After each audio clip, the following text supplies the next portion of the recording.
East.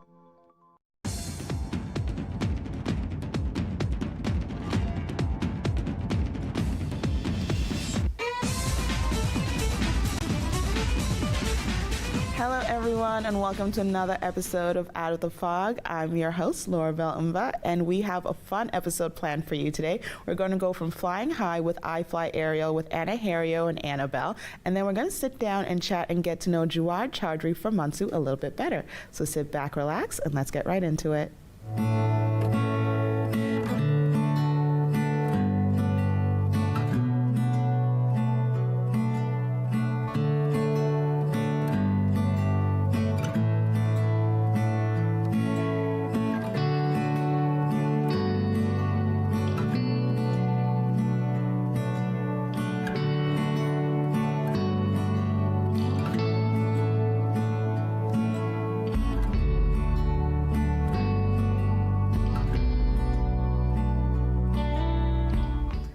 Welcome back, everyone. I'm now joined by Anahareo and Abigail with iFly Aerial Arts NL. Thanks for joining me. Thanks for having us. I'm so excited to have you folks here because, I have a friend who takes your classes, and I've seen so many a hoop video, and at this point, it became important that I talk to you to find out all the magic that happens. So I guess I'll start with you, Anna. Yeah. How did iFly Aerial Arts come to be? Well, it came to be, I moved back here about 12 years ago. I was in, long story short is, I did the National Circus School 22 years ago. Oh, so now I've aged myself. And then I toured a lot performing. I spent a lot of time in Germany, met my husband there, moved back here 12 years ago.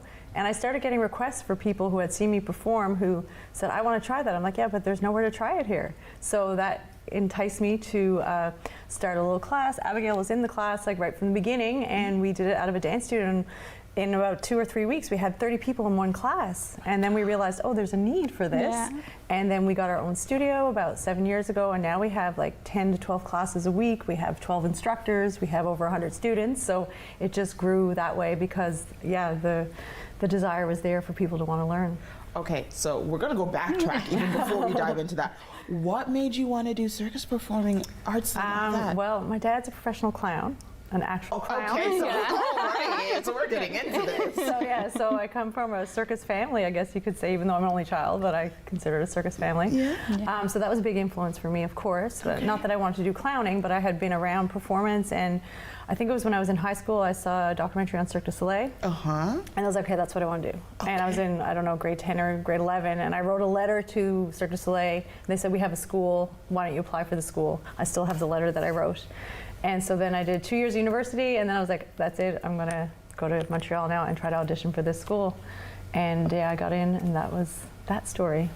Okay, so Cirque du Soleil has a school? Yeah, they have a school. Okay, all right, things I need to add to my bucket list. Well, it's called the National Circus School, so it's kind of affiliated with them, but a lot of people do the school. It's right across the street from there now, but that is one of the big ways that people kind of, and it was my path for circus. I had my dad as an influence, but there was no iFly when I was, Abigail was lucky she got to come to iFly, but there wasn't that here, so I had to go away to learn it, and then I toured a lot, and when I moved back here, I didn't know if I was going to actually do circus or how it was going to work, but now I'm thrilled with it. We bring students to Montreal every summer. Oh my goodness. As a training program for them. We visit the school, we visit Cirque du Soleil, we see shows, and 2 of our students have recently got into the National Circus School and are currently there, so that's really exciting. Okay, so cool. Now, Abigail, I got to find out from you, what made you go to the first class? Well, actually, I was at Holy Heart for high school, and a woman who was doing swinging trapeze at the time came in and did a workshop. Okay. And I fell in love. I caught the circus bug. And then they introduced me to Anahareo, and I've been in her classes since for first day. 12 years now. Oh my goodness. Okay, so what was your first circus thing that you got to try? Well, I started, it was a mixed apparatus class, so we teach hammock and trapeze and hoop, and so I tried all of those, and by the end of the week I really liked hammock, which is a lot of our students first love because it's a bit more accessible. And then I did classes with Anna, and then she brought me to Montreal to see circus shows, everybody. to take classes, and I was like, okay, I'm moving here. And I did. Okay. And I lived there for 4 years. And so I'm to blame for a lot of people going to Montreal. Okay, Montreal needs to make sure that you have like smoked meats on bagels on lock next time you come in. And I go there pretty often with work and I also run the St. John's International Circus Fest. I'm the director of that as well. Oh my goodness. So that brings me there, and yeah, I'm on the board of another national alliance for circus. So you're ways. Cool. The definition is very Anahareo. Yeah. So over the course of the time that you've been running this, so when you first started, did you start with the full hoops and mixed apparatus, or? We actually did. My big specialty is hoop. Okay. It's funny, at the school you graduate in a major and a minor. So my major was hoop and my minor was silks. Which is so cool. Which is kind of fun, right? And I actually started the school in trapeze. Okay. So yeah, those were kind of my backgrounds. So I decided to offer, it was a mixed apparatus. Yeah, it was silks and trapeze and hoop. Trapeze and hoop. We didn't have hammock, and then we did aerial. I did some aerial yoga as well. I was teaching that. But I like to, a lot of our students do hoop. It's mostly because it's my favorite apparatus and hers. So sometimes we'll do a showcase and it's all hoop. I'm like, oops, that's my fault, because that's what I love to teach the most, even though I love it all. But people usually tend to like migrate to one thing that they love or that they feel that they can express themselves on easier, and they usually fall in love with one of the apparatuses. And some people want to always change it up and are always trying new things. So I always say, follow your heart. You don't have to do anything, that you don't want to in a showcase or when we go to do the shows. I said, please, if it's all hoop, do all hoop, if that's what people want to do, right? Okay. So what are your classes? Oh my goodness. So we have. She runs the classes more than so I do. Abigail, what are the classes? So we have classes starting for ages 5 and up. Oh. And they are in like level 1, 2, and 3. So we always start everybody off with a level 1 class. So we have 5 to 7-year-olds, 8 to 11-year-olds, 12 to 16, and then 17 plus. Okay. And our adult classes are so much fun. Our biggest market is obviously kids, but we would love to have more adults try it. It's such a great community space. And like our oldest client is like mid-70s. And she's amazing. So cool. She's so cool. She's so cool. It's actually incredible. Okay, so you were listening to all I can think is like, I have a 5-year-old who is trying circus tricks in my living room with none of the required equipment, so he might be showing up at your doorstep you can to join the circus. And we have an Easter camp coming up, so that's a really great way for people to come in and try it. And we also have a pop-up coming up soon where people can come in, because we often offer like a pop-up, or sometimes we have like on a Sunday when people come in and try it, because to integrate someone new into just a class that's already running is not fair to the student nor to the class. But we do have those kind of opportunities, and the camps are really great, especially for like younger kids too. And in the classes we learn different skills on different apparatuses, and then at Christmas time and in the summer, so at the end of the year, they do a showcase and they get to show their parents or their friends or their family what they've learned, and they create their own acts. They pick their own music. It was like a big Taylor Swift year. Everybody was doing. So there was an era circus. And then sometimes we'll pick a theme as well. But what's really nice, and we're similar to a dance school where you do the recital kind of, I guess it's like we call it a showcase, but everyone gets up and does solo stuff usually, which is pretty amazing. So they get this opportunity to get up, and we've had some of the shyest people get up and be the most expressive. Or we've had, like group things, or people have only been doing a couple of months, or people have been doing it for years, and they're all there showing their skills. So that's a really satisfying moment in our year. I love the showcases. Yeah, we love the showcases. So for viewers watching who might be like, I have zero flexibility, otherwise known as Laurabel, sitting on this chair right now. What would you let them know about wanting to show up to one of these classes? I would say it's such a fun way to get fit, in the sense that you're lifting your own body weight and you go at your own pace, and there are different apparatuses. Like the hammock is quite accessible for people to start out with. Then some of them, like straps, take a lot more strength. For me, I don't do it as much, but what I love about circus is that I am totally focused and in the moment, because you have to be. And there's so much digital stuff now. There's so much, well, since I don't like to bring up the pandemic, but since then, so much is virtual, so much is, but to be in a room with people, and then you have to focus and you have to concentrate, and we're so supportive. Everyone is so supportive. There's no competition that way feeling. It's not like a gymnastics club where we're going to compete against each other, like eventually. So the level of support is crazy. We have a lot of teenage girls, and this is like mind-blowingly inspiring to see them grow and to see them be empowered and see them that being strong is beautiful and that it's, you know what I mean? So I'm a big advocate for that too. I also just think that like everybody is gonna do it differently. Like even me and Anahareo will do the exact same move or skill and we'll do it completely different. And I think that's so beautiful. So I think that everybody who gets up has their own special thing. Yeah. So I got you both for like 2 more minutes. I have 2 questions for each of you individually. So Anahareo came from a circus family. You didn't. You fell in love with it after watching someone. So for those who don't have circus in their blood yet, what is your piece of advice for them as they walk into the space? I think it's just like a beautiful way, yes, to be strong, but also to be creative and to use your body as like a medium to express yourself, but also to like work out and be friends with girls and like, or people who have like come from different backgrounds, and it's brought me so many friends from all over the world, and I'm just so thankful to have that in my life. Now, Anahareo, question for you. For the parents who are watching being like, oh goodness, my child is going to be hanging from us. What would you let them know about the comfort they can find with this? Well, it's very progressive. And the biggest thing we teach is how to get in and out of apparatuses, and you learn, I don't even like to say the word fall, but it's not part of the vocab. We don't teach people not to fall. We teach them how to stay up there and how to do it. We have mats, you learn how to do the grip, you learn how to hold on like this, because if you hold on like this, you have less time to hang, so you learn that, and you really do the same things over and over and over. And we do things down low first and then go up higher. And it's always safety first. And we have a really, really good track record, I have to say. So I would just say, everything has a bit of a risk. That's kind of the excitement too of aerials, but we really are well trained and we really take well care of our students. So what are your socials so people can go get a sneak peek and they can find out when the pop-ups are? iFly Aerial Arts NL on Instagram and on Facebook, where you can get this pretty much the same information. And then our website is also iFly Aerial Arts NL. Perfect. And I have to plug one last thing. Absolutely. I'm also directing a circus show with 9 artists. Okay. Many of them are coming from Montreal, and I have an amazing hair hanger coming. Ooh. I have 2 women doing hand-to-hand aerial acts June 23rd at the Arts and Culture Center, and the tickets are going to go on sale this week. It's called Off Balance. Awesome. So I wanted to just plug that as well. There'll be lots of aerials in that. So. Thank you, folks, for joining me. It's been a pleasure, and we'll be right back.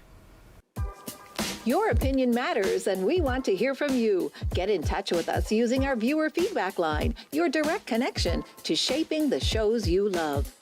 It's easy. Just grab your phone, scan the QR code on your screen, and take our quick survey. Share your thoughts, and let's make your viewing experience even better.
Welcome back, everyone. I'm now joined by Jawad Chowdhury, who is the Executive Director of Campaigns with MUNSU. Jawad, thank you for joining me. Thank you so much, Laurabel, for the invite. So I'm really excited to have you here because first we're going to start with congratulations because you also, as Executive Director of Campaigns, you also recently got a new role. So let's start with that. Yeah, I'm really excited to be the Deputy Chairperson for Canadian Federation of Students, continue on my student advocacy work, but on a national level this time. So I'm absolutely excited to start my new role from May. Okay, so we're going to take a deep dive back into your experience with MUNSU. So how did you get involved in the student activist movement? So when I first came here as an immigrant, I knew nobody. So I was looking for community, and that's how I joined the Bangladesh Students Association, became their president and general secretary, and then moved on to the International Students Resource Center, sort of trying to build my community more, organize events with the international students, and saw that there was a real gap when it came to representation for international students in terms of the university administration, in terms of decision making, in terms of our union. So I decided to run for the union. And that's when I first got elected as Director of Advocacy. I'm currently serving my second term as an executive director, as the director of campaigns. And I think within that period, I have managed to amplify a lot of international student voices, and not just international students' voices, but local students. And I think I've advocated for everyone being a member of the Senate, in terms of the government, within lobby meetings, and a lot of other spaces. So it's been a very, very good journey. I think I'm really happy, and I think from a personal point of view, I could not have done anything better. Okay, well, so your resume is looking impeccable at this point, but I want to touch base on when you started with MUNSU as Director of Advocacy. What was it for you that made this is my starting point? Right. So the Director of Advocacy is more of dealing one-on-one with students. My mornings would start at, say, 8:30. A student would come in and they would be like, oh my God, my prof caught me cheating in an exam. And then at 12, someone would be like, I'm getting deported. Can you help me? So a lot of those stories, just hearing students, calming those students down, meeting students where they are, I think, it has made me realize that this is not just a job, but I am the support that these students need between their sorrow, and I can actually help them get out of whatever they're in. So that really motivated me. It's a feeling like no other, and you cannot pay anyone enough money to have that feeling. So I think just the sheer joy that advocacy and representing the general students brings to my mind, I don't think there was a better job. And I think when you really enjoy what you do, it does not feel like a lot of hard work. So even though it was really, really long hours, it was still very, very enjoyable. And I think just seeing those students achieve the success and wherever they needed to go, that really, really motivated me that I could do way better. I could actually help students achieve free and accessible education in this country, which is why I ran for CFS. And that's my goal, is to advocate for free and accessible education with the federal government and with different provincial governments around Canada. That is amazing. So from advocacy to executive director of campaigns, what was the switch like? Well, it was a very personal decision. So like I mentioned, every time I would wake up, there would be an advocacy case. So a lot of those personal stories, after a year of doing it, they were really difficult to live at work. So I was looking for a shift. Campaigns seemed to be the perfect role for me because I was already involved in a lot of the activism around campus. I had a good relationship with the government, with the opposition in the parliament, and I knew their staff people. So I thought, why not? Maybe I could be the government relation person for MUNSU, and I think we've done so well. We have had $10 million reinvested back into post-secondary education from the government. We have had refunds after the MUNFA strike. And currently we are on track to get paid work terms for engineering students, for social work students, and for nursing students. So I'm really, I think the shift's been great, and I think I was able to contribute. That is amazing, especially when I think of the co-op students getting paid work terms. During my time at MUN, had roommates who were either in nursing, in social work, or in engineering who gave their life to the roles they were filling at that point and were not getting a financial return on the work they're doing. So it's nice to know that MUNSU has been part of the advocacy to get them to a point where they are being compensated financially for the work that they're doing. So congratulations to you and your team for all of that. Oh, thank you. I personally think it's an equity issue. Whenever we see students going out doing work terms, say business students or engineering students, whenever they manage a work term outside of campus, they get paid pretty decently, whereas nursing social work predominantly really dominated by female students are not paid enough or are not paid at all. So I think it's an issue about equity. I think it needs to be looked at from a lens of equity, and in terms of retention that our government and every decision maker in the House of Assembly keeps talking about, I think we're lacking a lot of nurses, over 100 social workers, and I think this is a great step to start that retention, to trust our students with the money, and the students will stay and work for a better Newfoundland and Labrador. It's amazing. You can definitely see your passion for this subject and this topic in the way you speak and just the way you carry yourself through all of this. So MUNSU just recently had another general election. So we have all new staff coming in. What are your hopes and dreams for those who are now going to be walking in your roles and roles you've had before? Oh my God, I'm so excited about this new executive. They have had an absolute blast of an election. The election was so happening. There were so many different agendas on the table. It was just really exciting to see as a voter myself. I am really excited about this new team of people that we elected. I think they will continue the fight for Work is Work, which is our campaign to get the nursing students, the education students, the social work students paid. They will still continue to work towards accessible and free education in Newfoundland and Labrador, which the government of Newfoundland and Labrador has historically committed to. They will keep continuing to advocate for marginalized students, disabled students, queer students, international students, and any students that needs their support. I am really hopeful, and I think there would not be better hands to leave MUNSU at this stage. That's amazing. So as you begin to step into your new role with the CFS, what are your hopes and dreams that you think, from lessons you've learned here, that you can carry into that role? I think CFS as an organization is so broad. There is so much diversity. It's very difficult to make the MUNSU experience a transferable skill there. However, I'm really hopeful that I will be able to meet students where they are. I will be able to break off some of those disconnect and see what our local provincial components want. For example, we do a day of action countrywide. It really works out great for Newfoundland and Labrador. We bring a lot of attention to ourselves. It does not quite work so well in other provinces. So the idea is giving more autonomy, giving more independence to those provinces to help them achieve their own goal, and sort of, just taking a step back and guiding those provinces to their own success. I think that's my main goal, is not to be in their business, rather be a supporting hand so that they can achieve free and accessible education in their own province. Okay. So going back to MUNSU again for a second, what are some of the hot topic issues that MUNSU is advocating for beyond equitable pay for equitable work? Well, the tuition fee is a big issue. The government has cut off over $68.4 million from education in the past couple of years, which has seen our tuition skyrocket. We used to have the most affordable education in the country. The 22-year-long freeze ensured that stayed in place. That's all broken now. And so I think affordability for students is a huge issue. Students are struggling from the housing crisis. Students are struggling from high prices of grocery, and now they have to pay almost double or triple for their courses. The local students' tuition has doubled from $3,000 to $6,000. International students have gone from $12,000 to $20,000.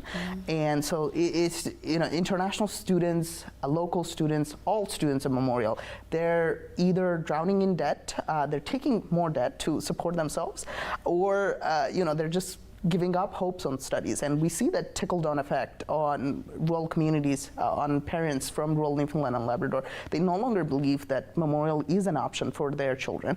And so those are some of the issues we're grappling with. Hopefully, with more cooperation from the government, from the House of Assembly, we can achieve a better deal for students. We can ensure that the cheap and accessible education that we had in this province for 22 long years is brought back, and Memorial University truly stands out in educating Newfoundlanders and Labradorians.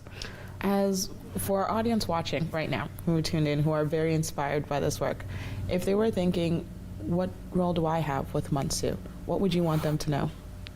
The role that you have is solidarity. I think the community at large has provided so much support to us in terms of solidarity, in terms of just bringing our word to from a community perspective.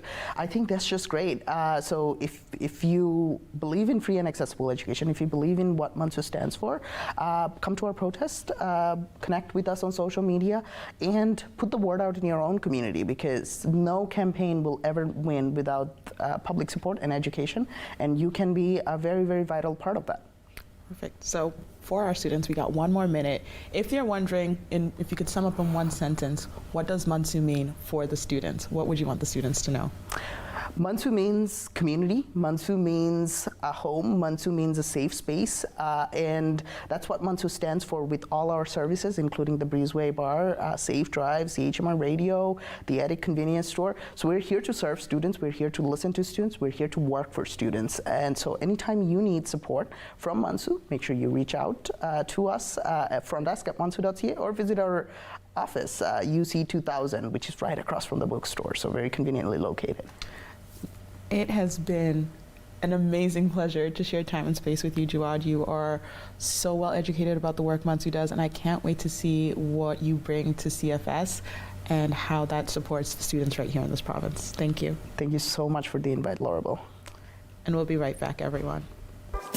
Your opinion matters, and we want to hear from you. Get in touch with us using our viewer feedback line, your direct connection to shaping the shows you love. It's easy. Just grab your phone, scan the QR code on your screen, and take our quick survey. Share your thoughts, and let's make your viewing experience even better. Thank you so much to my guests for joining me today. It was fun to be joined by the double A team of Anahareo and Annabelle from iFly Aerial Arts. If you might feel the circus blood in your blood, make sure to check them out. And Jawad, thank you so much for sharing your passion and dedication both to the student movement and the students here in Newfoundland and Labrador. And we can't wait to see what you get up to with CFS. Thank you so much to all of you for tuning in, and we'll be back again next time.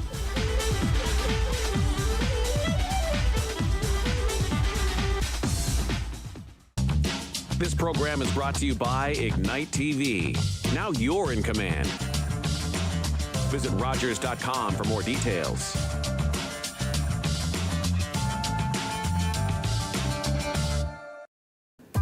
We want to hear from you. Provide feedback on this show or find out how you can get involved. Call, email us, or scan the QR code to take our quick survey. Everyone wants to know about everything Blue Jays.